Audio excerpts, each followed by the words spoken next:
Is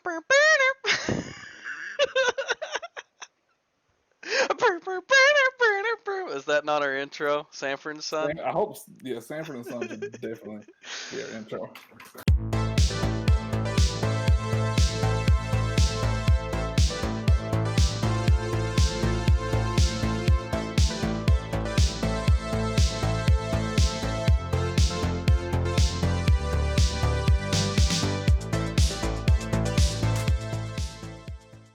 But hey, everybody, welcome to the Dust and Echoes podcast. My name is Cris Ritchie. I'm here with... Travis Winkler, gamer And this is the extraordinaire. Travis, we should talk about that in a little bit. This is the very first episode of the Dust and Echoes podcast. We're actually going to be talking about Halo today. Combat Evolved. How old is that game now? 19 years old? I don't know how much because I'm bad at math, but I know that it came out in 2001, I think, when I looked it up the other It came day. out came out in 2001, and right now it is August 5th, 2020. So we're going to be reviewing a 19-year-old game that That's is right. still one of the best games I've ever played. One of my favorites, probably my favorite genre ever. I love Halo. I want to talk about it. I could talk about it all day. And what a better place to start than the first Halo ever. Combat Evolved. Yep. So we should talk a little bit about who we are first. Again, my name is Cris Ritchie, and I'm a bit of a casual gamer. So I'm bringing a perspective that maybe if you're not playing a whole lot of games, video games, then but you like first-person shooters and you've never tried Halo, then I'm your guy to talk to. That's right. I'm Travis Winkler. I play games every day of all different genres. I love them all. I love all different types. I love first-person shooters. I love RPGs. I love MOBAs. I love everything. You send me a game, I want to play it.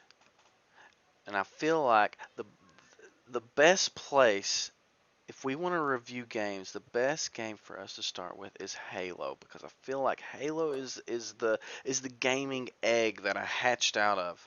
Even though I played a lot of games before that, Halo is the one that really just I was like, oh, video games, it's it. That's the thing.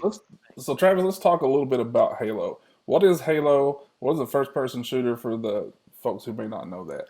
A first-person shooter is a video game where you are controlling as if you're seeing through your character's eyes. There's a crosshair in the middle of your screen, and that's where you're shooting. So you're your guy, you have a gun, and you're shooting aliens, bad guys, whoever you want to kill. It's Die Hard, stuff's blowing up, you're jumping out skyscrapers, yippee-ki-yay! It's kind of like that, a little bit. Yeah, that's pretty much it. And Halo, for me, is one of the first games I ever played that actually had a coherent story also. Like, going back, I mean, I'm a casual gamer, but I've been playing games since the 80s with the 8-bit Sega, 8-bit Nintendo 64 on through. But Halo's the first one that really had a really good, coherent, cogent story. Wouldn't you say? Absolutely. One of the first FPSs, if not the first, would be Wolfenstein 3D on the PC. And it had its story elements, and you would experience that through the gameplay. Another FPS that was really early on would be Doom, the original Doom on PC. I don't know if you ever played it, Chris. Have you ever played that? Was that on Windows 95 or Windows 98 or something? I don't remember. I was like 5, but I played it, and like I I'm a said, little bit older than you. there was some story elements in Doom, but you experienced them through gameplay. All right, maybe there was There were no some cinematics, right? exactly. There wasn't really any cinematics. You I don't know. You just experienced everything through gameplay. They were difficult. They were clunky, and I think maybe the next FPS that was notable would be on the Nintendo 64, GoldenEye, Mm-hmm. 007, James Yeah. Bond. You Which is a super famous game, even today. super famous. I know anyone who has ever listened to this knows about GoldenEye 64 because it was the first first-person shooter on a console that you could split screens with and shoot your buddies. It was a super great time. And Yeah, even and then, anyone in my generation, sorry to interrupt you, Travis, but anyone in my generation who played video games at all and had a Nintendo 64 has probably played GoldenEye. and they really know the wrath of the golden gun, for instance, if you're playing multiplayer. For sure. If you owned a Nintendo Yeah. 64, you owned GoldenEye 007. It was Hmm. groundbreaking even back then. And the fact that you could have a split screen multiplayer was awesome. But if you remember, the Nintendo 64 controller had one control stick. Yeah, And right I in the middle. and I never okay, I'm going to admit I never had a PlayStation. And I so didn't either. I've never had a PlayStation of any kind. So I went from a Nintendo 64 who had one thumbstick, and I remember you on GoldenEye you had to hold the R button and you had to like use the control stick to aim, but then Hmm. that made you stand still. I went from the N64 to the Xbox who had a dual stick control, and I think that Well, let's talk real quickly about that controller for the Nintendo 64. And here it is on screen if you haven't seen it before. But you really were supposed to hold it two different ways. It was set up to be you can hold it with two hands on each side like a Super Nintendo controller, and you had the bumpers on the top, or you could hold it by the middle, and that's how you were supposed to operate that joystick with your left hand. and almost every game I think used the control stick and then the A and B and the C buttons over. So you were holding it in the middle and the side instead of the side and the side. I don't remember playing any game other than like maybe like a Mortal Kombat that used the D-pad on the side.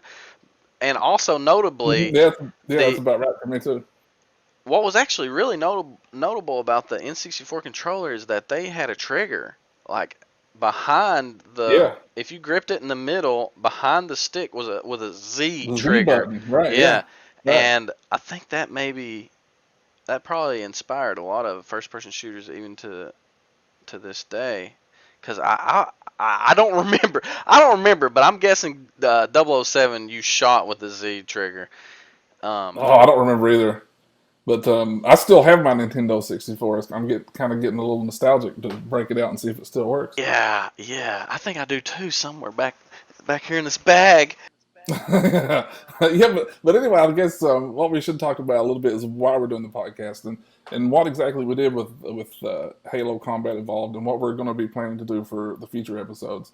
Because we played Halo a couple weeks ago on co-op and legendary mode, and I've never played Halo on co-op mode. I've always just played it just the campaign mode, single player. Exactly. So we had the bright idea of we got the Master Chief. Both of us have the Master Chief collection, which includes all the Halos, and we played the original Halo on co-op, and we decided to do it on Legendary because if we're doing it on co-op, we wanted to be a little difficult. We don't want to just blaze through it and not be memorable. Hmm. And that just spurred everything on. I wanted to talk about Halo. I can't stop thinking about it. I got to talk about the enemies. I got to talk about the guns. I got to talk about how much I loved Halo 1 and how much it changed my life as a gamer and even as just a nerd in my basement. Um, So I, when was the first time you played it?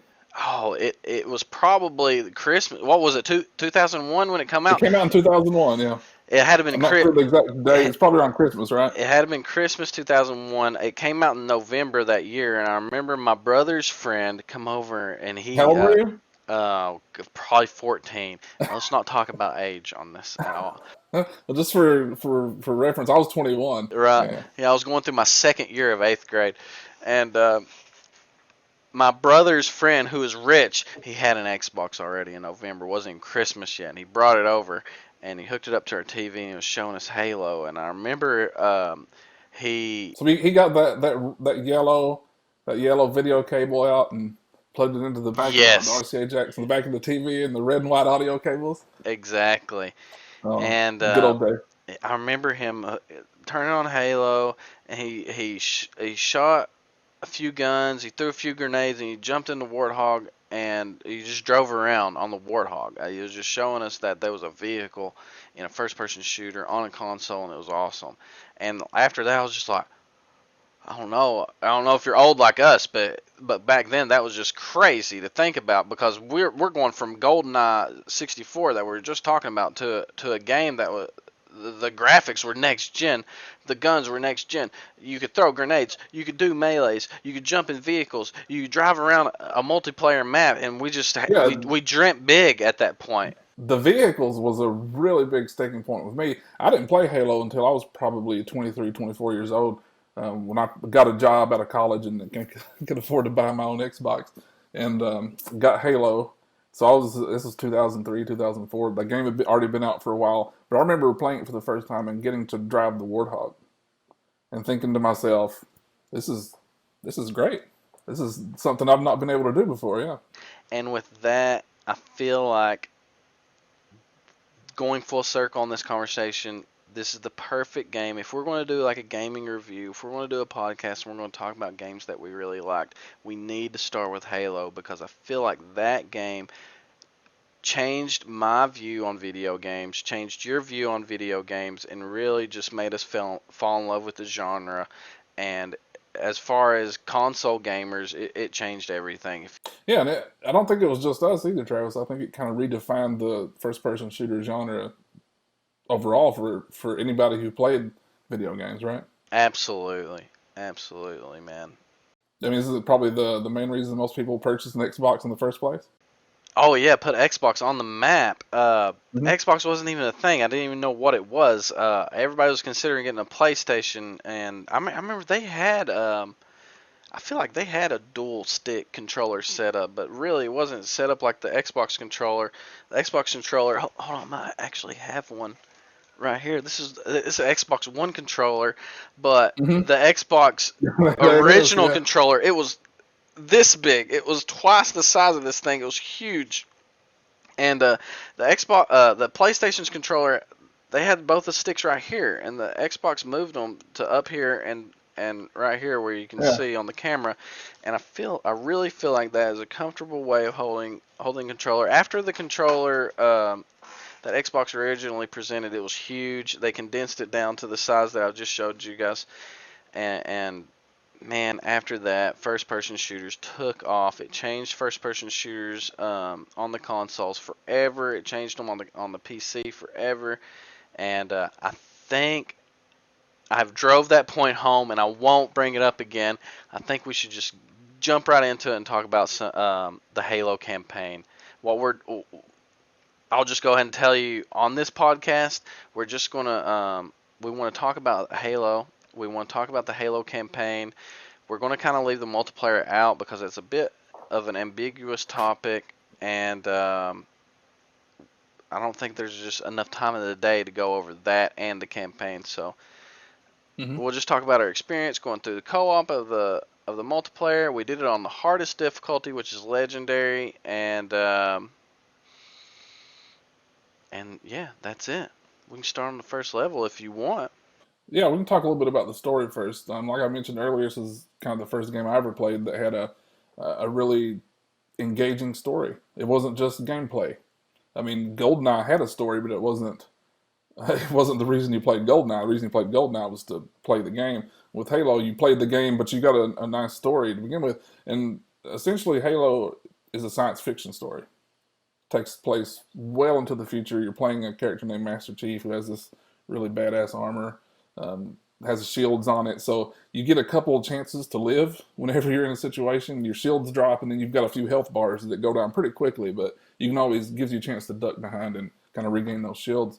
You've got a variety of guns to play with, depending on what level, from sniper rifles to a really kind of an OP pistol.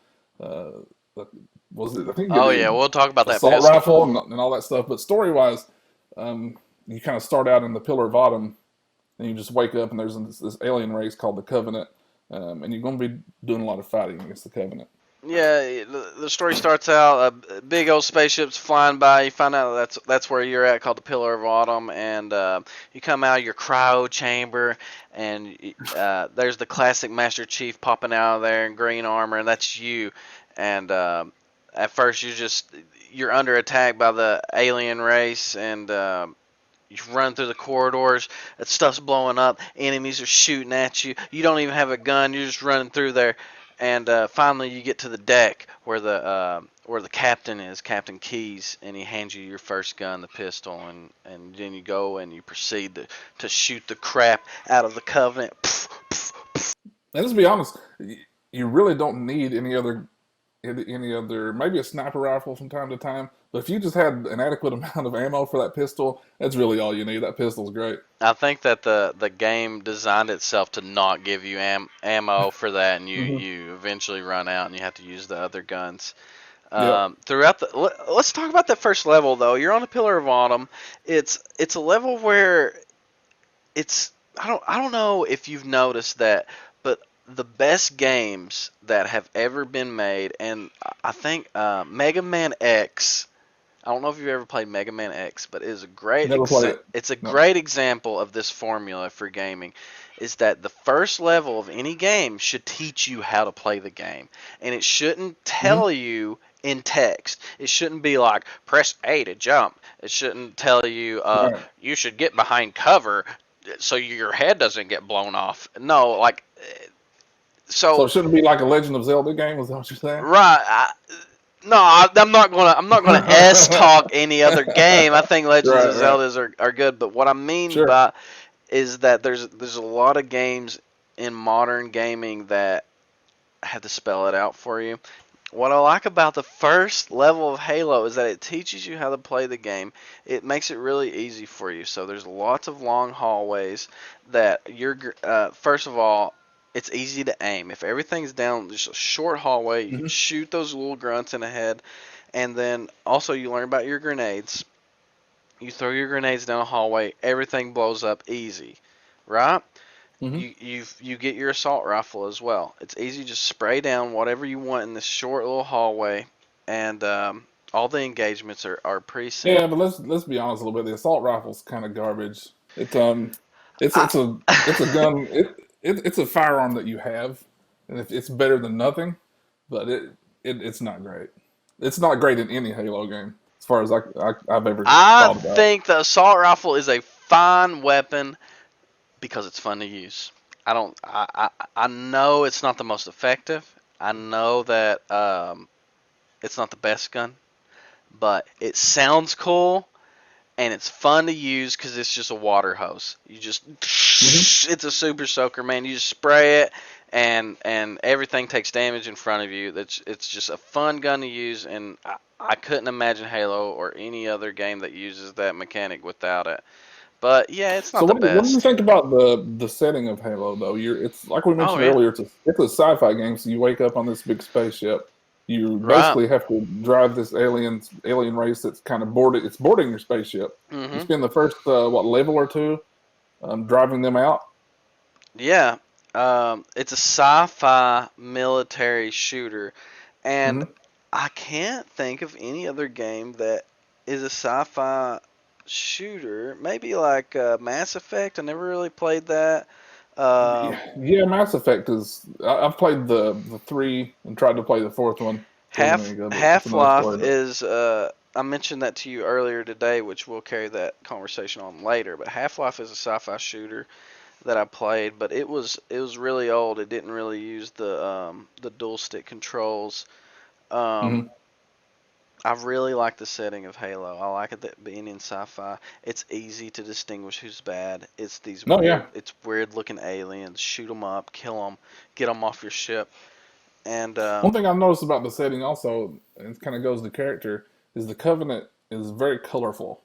The game designers really, like you said, it's easy to determine who's the Covenant and who's um, on the oh Master yeah, Chief side, the yeah, I never Marines. really thought of that. The Marines have kind of bland color scheme. They're kind of just Hmm. got silverish brown, just kind of very military looking guys, and Yeah, and the Covenant, which I guess we should explain what the Covenant is. It's kind of a coalition of a bunch of different species of alien, and they've come together, and there's like a hierarchy of those species of aliens. There's I can't remember the leader. I'm seriously bad with names, but you have the elites, and they're basically the warriors. You have the grunts, who are the grunts. They're like the pawns that they throw out first, and they're easy to kill. You have the jackals that play a lot of sniper roles or whatever.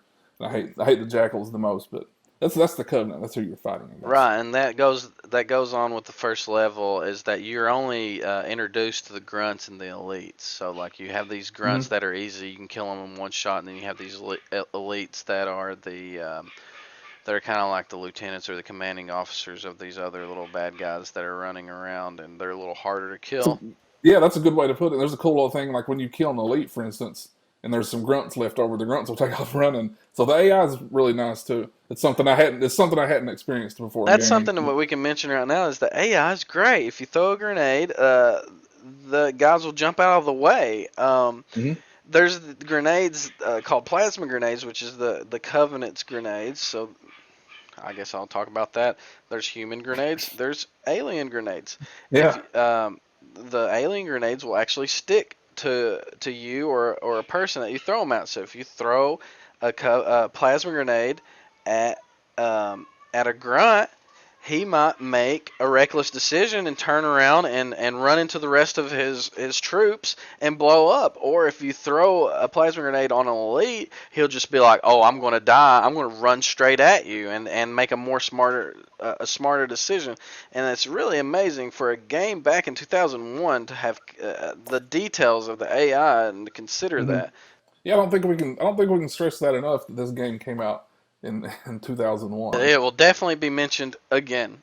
Hmm. Um, so to wrap up the first episode or the first level talk, finally you push back the aliens. Um, they're they're wreaking havoc on your ship, and you get to an escape pod with a few other Marines, and you blast off toward this alien looking structure. It's not the Covenant structure. It's a ring out in space. You just happened upon it and while you're running away from the Covenant, and looks like there's a world on it, and you go toward it, and that's what they call Halo. It's a ring. It's a halo. Get it? Halos are rings. And you blast off in your escape pod, and you land on the alien ring structure, not knowing what's going to happen next.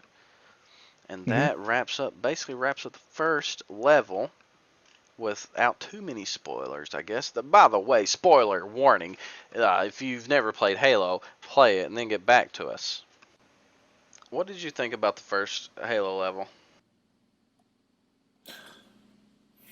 No, it's good. I kind of agree with you. It's good that you're not just kind of they're taking your hand and walking you through kind of the early. They you get out of your cryo chamber, you look up, you look down, you look left and right, and they say, "Let's go," and they kind of just throw you into it, and you learn on the fly, which is pretty cool. And there wasn't a huge learning curve for somebody like me who may not be used to a lot of that stuff. Yeah, it was fun to play, and I definitely did not play it on legendary the first time. So Right, neither did I. I think the perfect way to experience Halo would be on heroic difficulty. Legendary is a little hard, and like I said, the reason that I wanted us to experience Halo co-op on legendary difficulty was because we were on co-op, and it would be a little too easy on heroic.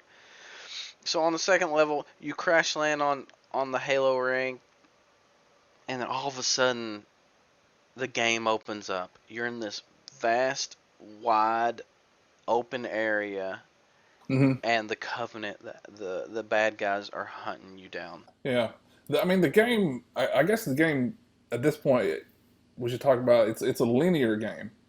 Um, you have a mission from point A to point B in order to achieve anything. It's not like a Morrowind or an Elder Scrolls game where it's open ended and you can just kind of do whatever.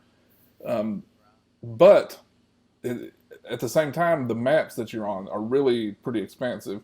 Think about if I don't know if any of you ever played The Legend of Zelda, which you mentioned earlier, like Ocarina of Time, where you can get on your horse and just ride around for a while, but you still have this mission involved, and that's kind of to me that's kind of like what Halo is. It's a really rich environment where there's a lot of things to do, but you still have to stay on mission. Yeah, it really maintains its FPS roots and it doesn't get distracted, even though that it has great dialogue and it has great interactions with the NPCs. For example, in this second level, the first thing you do after I you think it's called arriving on Halo or something like that. you're right, Halo, I think actually, but it is when you arrive on Halo. Hmm. Um, everything, everyone in your on. on your escape pod dies. So you're running away from the Covenant. They're already on the Halo ring, and after you shoot through a few of them, you finally get to this strange foreign structure, and your boys are on it. You have Marines that also got on escape pods and crash landed Hmm. on the Halo ring, and they're on it too. And all of a sudden,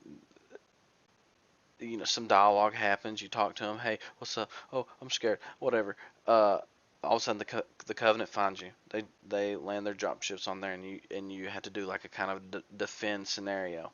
Once you kill a few waves of those, they drop off your first vehicle that you experience in Halo, the Mm. Warthog. This is this to me. This is where Halo really gets started. Yes, This is where you, and I'm kind of glad we went level by level till we get to this point, because when you get that Warthog, which is the four-wheel vehicle that you get to drive, it's got a nice gunner seat on the back.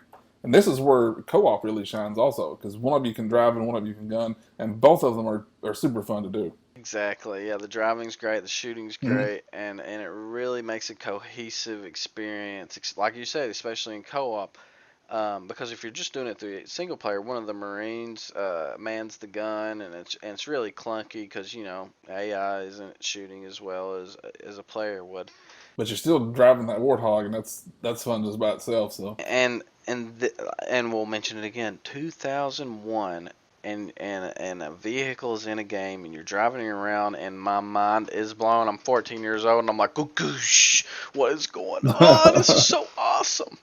hmm. And eventually, just to wrap this level up really quick, you drive around this expansive map. You find a bunch of survivors that also came down on escape pods. You rescue them from the Covenant hunting groups, and then you have to find your captain. Captain Keyes is somewhere. We got to find him. Where's he at? And then level 3. So what do you think about level 2 as a whole? After you go and you capture or you rescue all your buddies, you got to drive the Warthog around. You had to jump out. I think at one point you get a sniper rifle and you have to shoot some guys down. Yeah, it's a super fun level just because of the fact that you get that vehicle to drive in and operate, which is something. Um, Before that, there was no experience in first person shooter in my experience anyway. There just wasn't anything like that. And that second level, they also introduced a new enemy called jackals, which you mentioned earlier, which they have like a little. It's it's not just grunts, it's not just elites. How you kill them is you just shoot them a lot and they die. But then you have jackals now, which are these small soldiers that have shields. They hold shields up, and there's like a Oh little. God, I hate the jackals I so hate much. them so I hate the much. ones with those shields. I love to Like hate them they're the though. worst. Yeah. They have little notches in their shields, so you have to be really precise where you're shooting them. And if you shoot them right in this sweet spot, they'll recoil back, and then you Hmm. can shoot them in the body and kill them.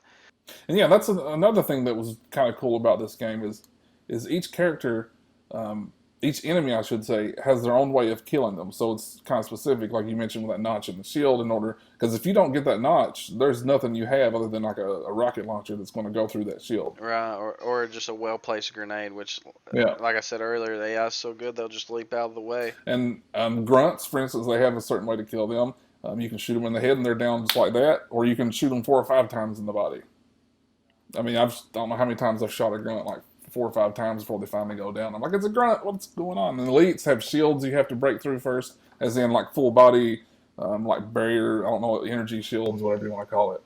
And I think And that's the thing about Halo is that there's sweet spots. There's always like you're always looking for that headshot, which really holds the spirit of FPS is it rewards you for being precise and being skillful with your mm-hmm. shots, which is a great thing. Um, I don't know if you want me to go through all these levels, but I kind of want to.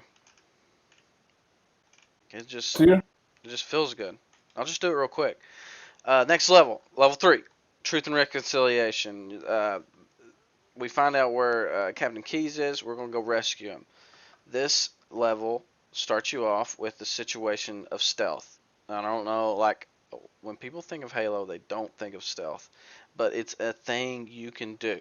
You can at the beginning of this level, I don't know if you even know this, Chris, but you can take out like 80% of the guys with the sniper rifle that it starts you off with on this level. It treats the sniper rifle as if it's silent. So if you just headshot everything with sniper rifle, it won't even Hmm. alert anybody. Did you know Yeah. that? No, I did not know that actually. Right, because when Which most is, people think of Halo, they're running and gunning, yeah. going wild, man. So you And start off on this level, I should say, on the ground, because you want to make your way to a portal that's going to put you on the Covenant ship, which I think is called Truth and Reconciliation or something. absolutely, yeah, Is that right? that's Yeah. what the And big this cruiser is ship's called.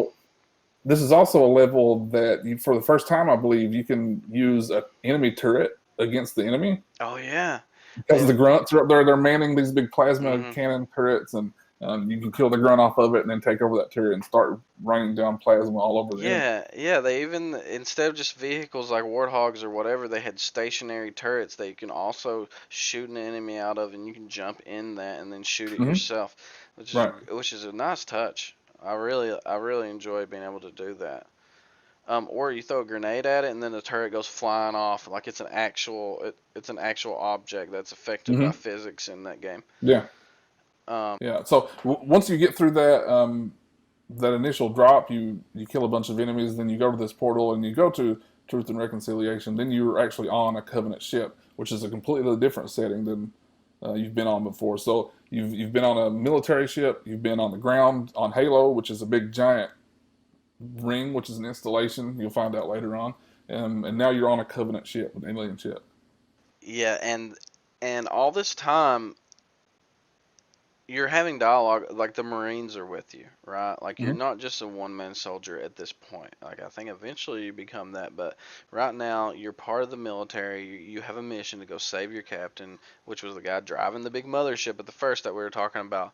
And like you were saying, you start off on the ground, and then you get beamed up into this alien spacecraft, and it's just the pacing is great. You go from a stealth mission into like an infiltration mission and a rescue mission, like all in one level.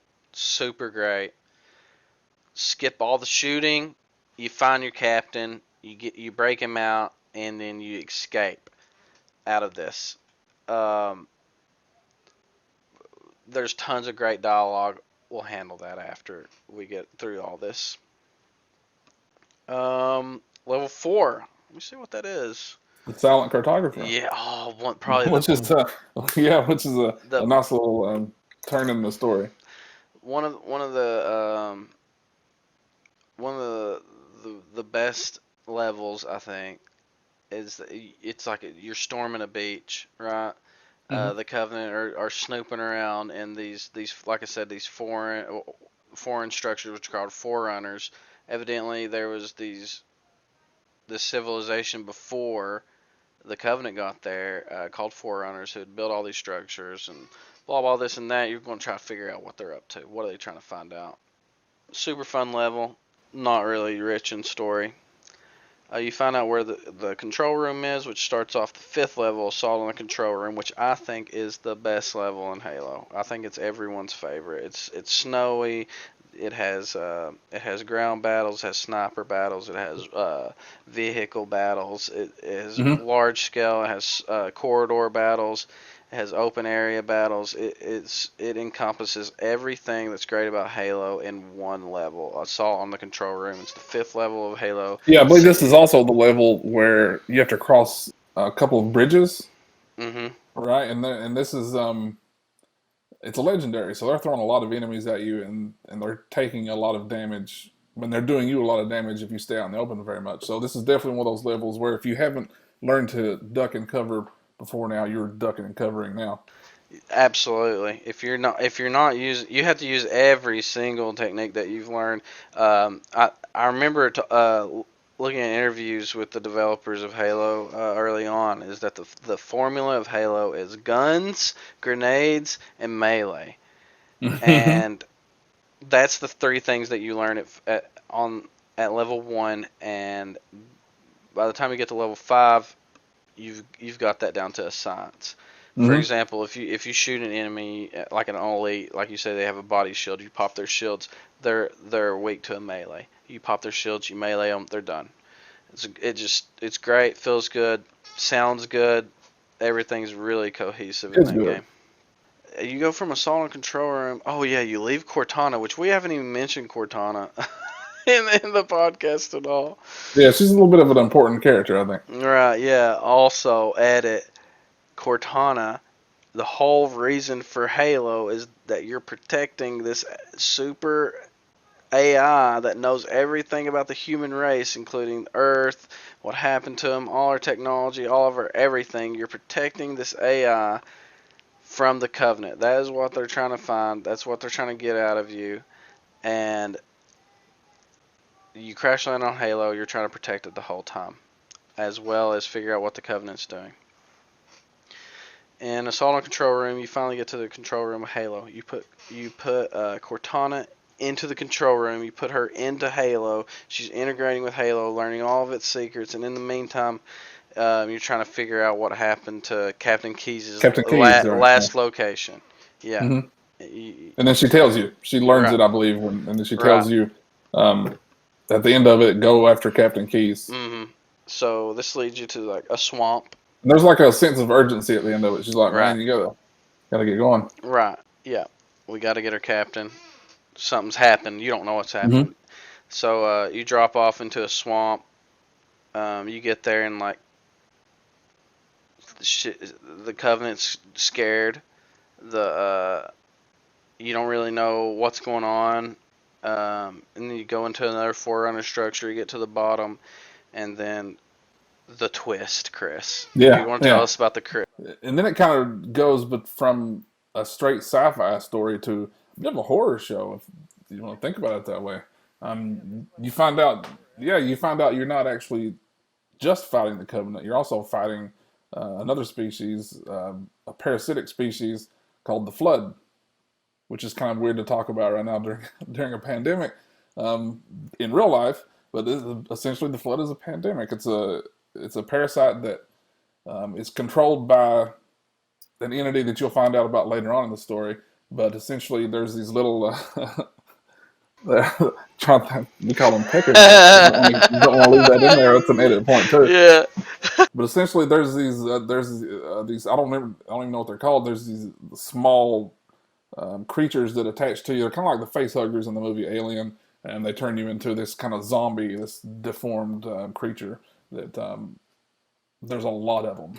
Yes, they take over indiscriminately anything that's organic and turns them into like a hulking zombie, um, and they just consume all organic life. You find out that that's what's happened to all the Marines that Captain Keyes had led down into this structure, and once you find that out, you're booking it out of there. You're running, Mm-hmm. and all of a sudden, you not only are you fighting the Covenant, like you said, you're fighting the Flood. You're shooting them. Your guns react differently to them. Like the guns that were effective against the Covenant before might not be effective against the Flood. Like you use a Like sniper the rifle. sniper Yeah, rifle. the Good sniper lord! I the don't know how sniper many rifle bullets does sniper nothing. rifle bullets I Yeah, wasted on the flood creatures and it did absolutely nothing. yeah, The and shotgun, on the other hand, you get that shotgun and you're yeah, blowing some I think flood away.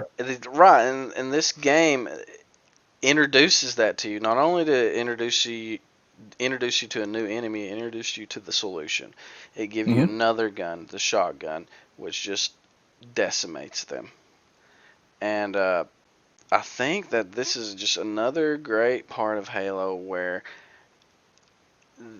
the Flood reacts so differently than what you're used to. Mm-hmm. It's a twist in the story, but it's also a twist in gameplay, where you're used to fighting the grunts and the elites and the jackals, and they all have their own AI twist. Like you throw a grenade at an elite, and he leaps out of the way. You throw a grenade at a Flood, well, they just take it. Well, what the Flood's advantage is numbers. The Mm-hmm. game just sends tons and tons and tons of Yeah, just especially by the time you get to the library yeah, tons later on. of units at you. And speaking Yeah, of the and this is library, also this go is the ahead. level that you meet 343 Guilty Spark Yep, also. Yeah, he's the caretaker. He's the only thing left of any intelligence. I guess he's AI intelligence, but still he's the only He's thing kind of the left mark of of the the room. forerunners Yeah, that he's were kind of the caretaker, I guess. right. And as soon as you meet him, the level's over, and You go to you the go to the library, library, which is the next one that you go right? to. And the library is absolutely, especially on Right. Legendary, even on co-op when there's two of us there, it was just nuts. Yeah, the guilty spark wants you to go to the library. He teleports you there, and you're trying to find the index, which is the key to activate the halo. And you come to find out that the halo is a weapon, and that he says, "Hey, we're going to activate this halo, and then it's going to kill all the flood for us. Don't worry." Hmm. And then so Master Chief's thinking, "Hey, we could use it against the Covenant too." So you go through this huge the library level, and you're killing just tons of flood over and over and over again. And And you're getting killed over and over. yes, especially on legendary Yeah, difficulty. yeah, I died a lot. I think this level gets the most flack from reviewers and critics about Halo. No, I don't think many people like this level. Oh, And, I absolutely loved it. yeah, It I was agree. the right amount of challenging and fun for me. Yep. It was And like a nice mix I of that. don't know if it was because I feel like when I was younger I didn't like it either. I think maybe it was my least favorite, but now when we went back and played it, oh, I had a great time with it. I thought it was great. I thought it Hmm. was really fun because, like I said, it was the first time you really got to just fight the flood, and man, it comes to you in waves, and it was just a great time. I really enjoyed the library. I think it was Yeah, great. yeah, it was I fun. think that's unpopular opinion though. Okay, Yeah. once Master Chief gets through the library, you finally fight through all the flood. You get the index, and then it goes to the two betrayals, which is another controversial um, level in Halo. Do you know why? Mm. It's assault on control room backwards. You Oh, so they just reused the setting they that reuse you the put them same into again. map. You start where you On finish. the Are you on Yeah. the Pillar of Autumn? Is that where you're at? No, you go back to the control room. Remember, like where you put Cortana into the control room. Oh, You right, bring right, the right. index to Cortana, and then um, you have a scuffle. Oh yeah, this is where it's revealed that Halo isn't just a weapon. It's a The solution for the flood. Yes, it's a Yeah. solution for the flood, and that solution doesn't really go with life. The Doesn't hay it you doesn't it doesn't kill the flood necessarily. It just kills their food, so the flood can't reproduce and they die out. The Right? Yeah. story throws yet another twist at you is that the halo doesn't kill the flood; it kills their food, which is every carbon-based life form in the universe. So evidently, this halo ring can shoot a blast that annihilates everything in the universe that's living. So yeah, that's the only way to beat the flood is to starve them out, and Hmm. that's great storytelling for a first-person shooter in 2001 of a green robot guy shooting aliens. Golly, it's so good. I love Hmm. that. And like I said, controversial level. You're going through assault control room backwards. If assault and control room wasn't the best level in the game, I'd be mad about it. But hey, I get to play the best level in the game backwards now. Right. Right. Yeah. Um, It didn't bother me. I don't think I even noticed that it was the same label that we were playing before. yeah, it didn't bother me either. I don't think, Hmm. not at all. Um, So then you go to basically you hop outside for a little while, and then you're fighting a bunch of flood oh outside. Is that yeah, right? yeah. And It's the next just level, which is called Keys, I believe. right. Yeah, just to wrap up that last level, the two betrayals. It's assault on control room. It gives you all those elements. It gives you the hallways. It gives you open battles. It gives you everything I said before, except it introduced the flood as a third faction. It introduced the Guilty Spark Sentinels. He has these flying robots that was helping you in the library Hmm. shooting laser, but now they're your enemies too. So that's a fourth faction. So Halo went from on level one you versus the bad guys, you humans versus the aliens, kill all the aliens because they're bad. It went from that, you versus them, to you versus the aliens versus the parasites versus the sentinels that's trying to stop it. It's a four faction brawl and you can take these fights any way that you want. You can jump in them head on. You can let them fight and let them finish each other Mm-hmm. off. You can help one side defeat the other, so it's easier on you. Or you can sneak past them. There's tons of ways in that level to engage all the encounters, and man, it really shows the genius of the developers in that game. Mm-hmm. After you get done with all that, like you said, it goes to keys. So you're trying to find Captain Keys again. How many times are you trying to find Captain Keys in this game? Mm-hmm. Um, Evidently, he's something. Why are we trying to find Keys again? Oh, Well, Cortana didn't really tell us. She just said you got to find keys, and there's like a really sense of urgency that we need to do it as quickly as possible. I think she knew that the flood was going on or something. She probably had an idea of something that was going on. Cortana's pretty wily. I think she knows about the flood, but at that point, I think she wants to detonate the Pillar of Autumn, and she needs keys to do that. I don't know. Anyways,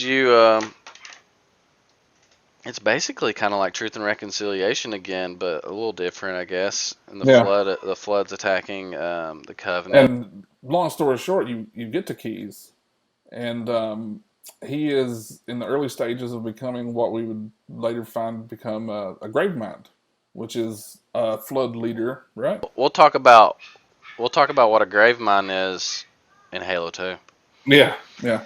Because But there's a lot more. There's a giant lore dump yeah, we have in, no. in Halo At 2. this point, you don't know what the heck. He's just in a big pus pod, He's just a and big giant yeah, blob with a and face on it. right, and you're sad to see that he's gone, and just Hmm. like in any classic zombie movie, when your buddy is a zombie, Master Chief finishes him off, and Yeah, you punch his yeah, head out. you You punch his punch him out in head the out face, where and then he's got a little chip in his head, which I guess has the permissions to the Pillar of Autumn, mhm, and then you're off back to the Pillar of Autumn, wherever it crash landed at, to detonate it and destroy the Halo ring.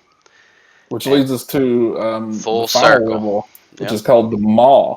Yep. Um, Yeah, and it man. brings you back to the Pillar of Autumn, yeah. Yeah, you get to see a lot of old sites, except But in a everything's completely different way destroyed. because the Pillar of Autumn it's been crash landed or whatever on this Hmm. on Halo or wherever, and it's in rough shape.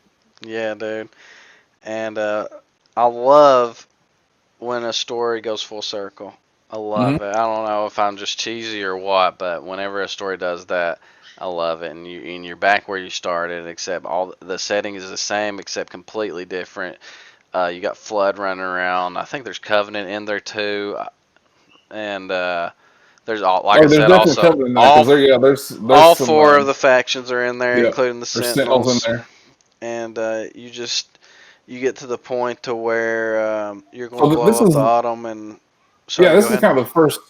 This is the kind of the first level that in the game to me that I can remember that was really a video game level where you go in there and you've got to extend you've got to extend these big columns and you got to do that a couple of times and you got to blow up things.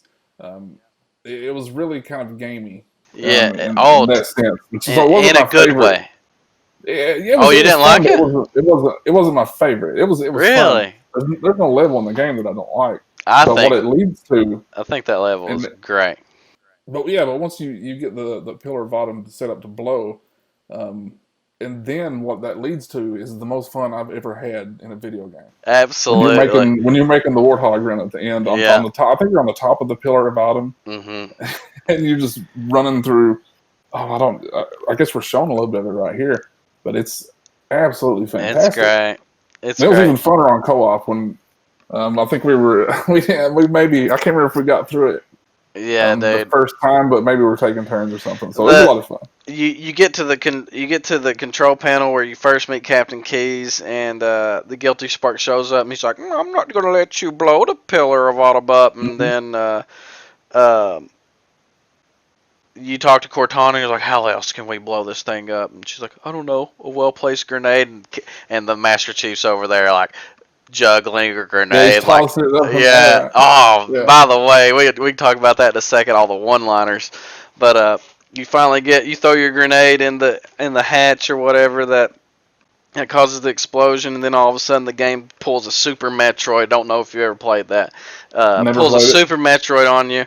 Everything's blowing up. You're on like a 5 minute timer. You got to escape before the detonation, and not just the ship. The whole freaking ring is gonna blow up, Mm-hmm. and you're driving. It goes back to the classic.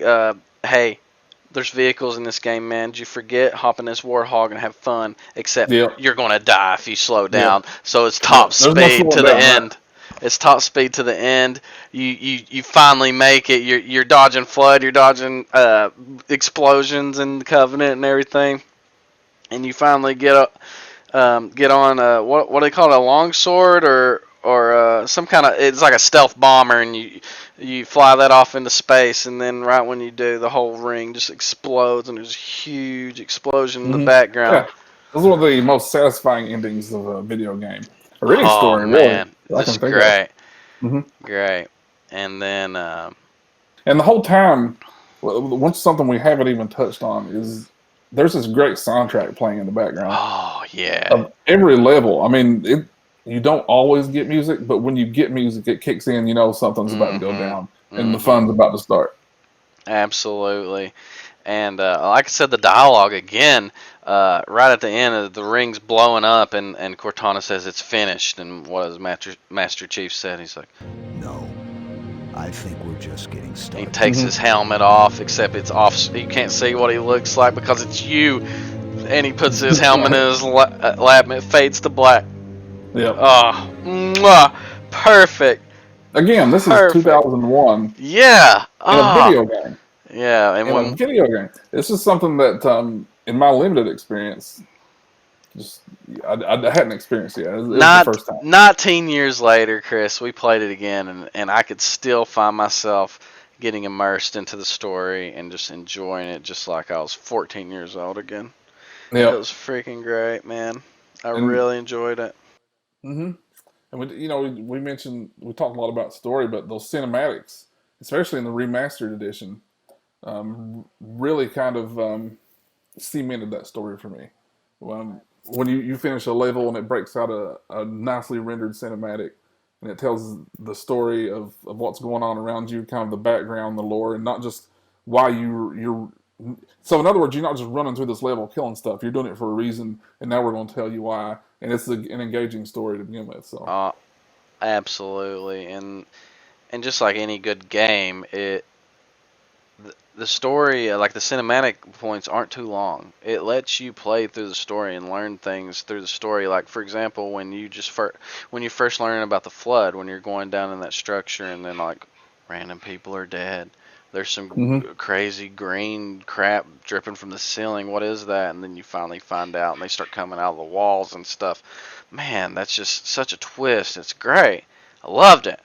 Yeah. And the dialogue. I want to stop right now and just talk about Master Chief's one-liners. I'm not going to quote them to you, but just keep your ears peeled for great one-liners, just like any Hey. action movie would have. Okay, so we've talked Okay. about almost everything. Everything that I wanted to talk about. I'm looking at my cheat sheet here, and I got settings, characters, cinematics, dialogue, pacing. We've talked about all that.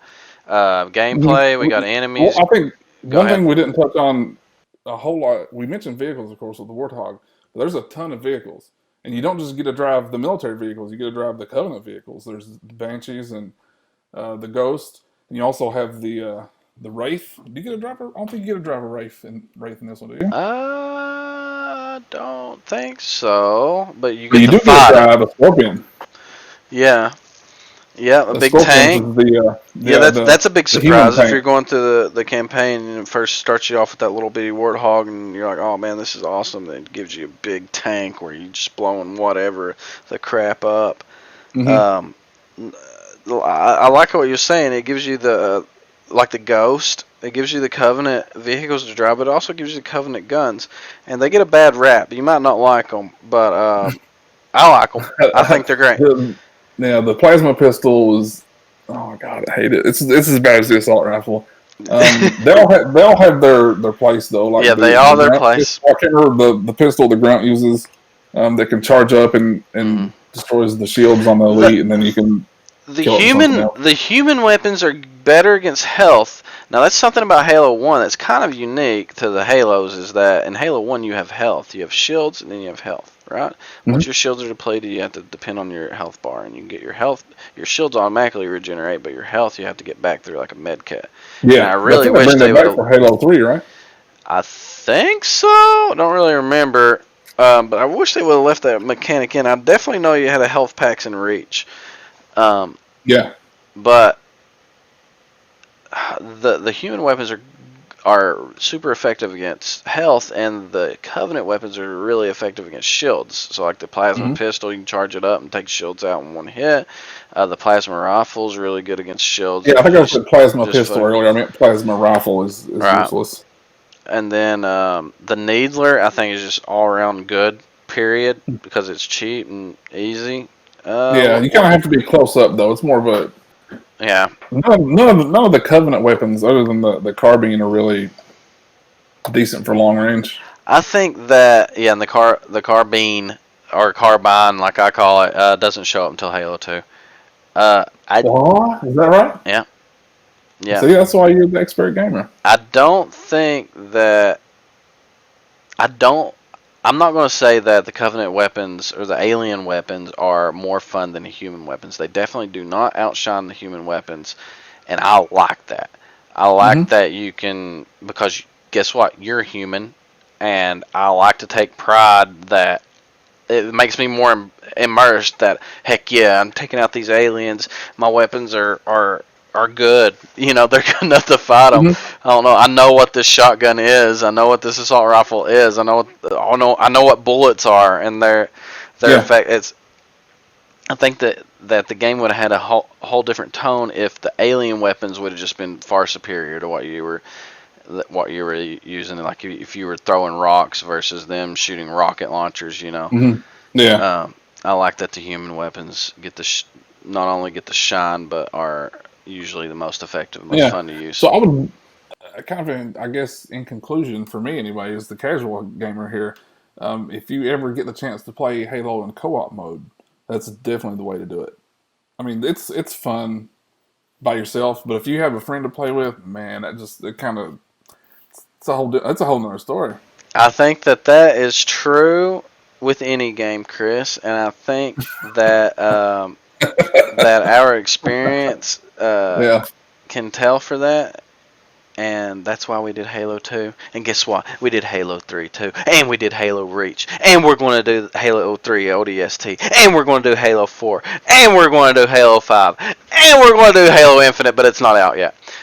Yeah, I think that's kind of why we wanted to do this, right? It's kind of just get back into the story for Infinite. That's right. And I'm excited for Infinite, although I've never played Halo 4, nor have I played ODST, so I kind of feel like I've played them all, but I do not remember any of them. And hopefully we'll have some content to put up on for Halo 4 and other stuff. But yeah, if you guys liked what we had to say, if you don't agree, let me know. If you do agree, let me know. If you think I'm an a-hole, let me know. Yeah, call in, let him know. That's right. Yeah, dude, call me. Call in. And I think we have talked Halo 1 to death. Good job, Chris. We did it. Good job, Travis. Thanks for recording this podcast with me. Anything else? I think we've wrapped it up. Yeah, it was pretty good. I don't know. I don't really have an outro. So I just appreciate y'all listening in to the Dustin Echoes. Dustin Echoes, man. Dustin Echoes. It's the Dustin perfect Echoes name. podcast. If you don't know what that means, Google it. It's there. It's about what Travis said. Just do it. Figure it out. Figure it out. That's what I'm saying. Figure it out. Yeah. Well, all right. thanks Thanks again for tuning in. That's awesome. See ya. See ya.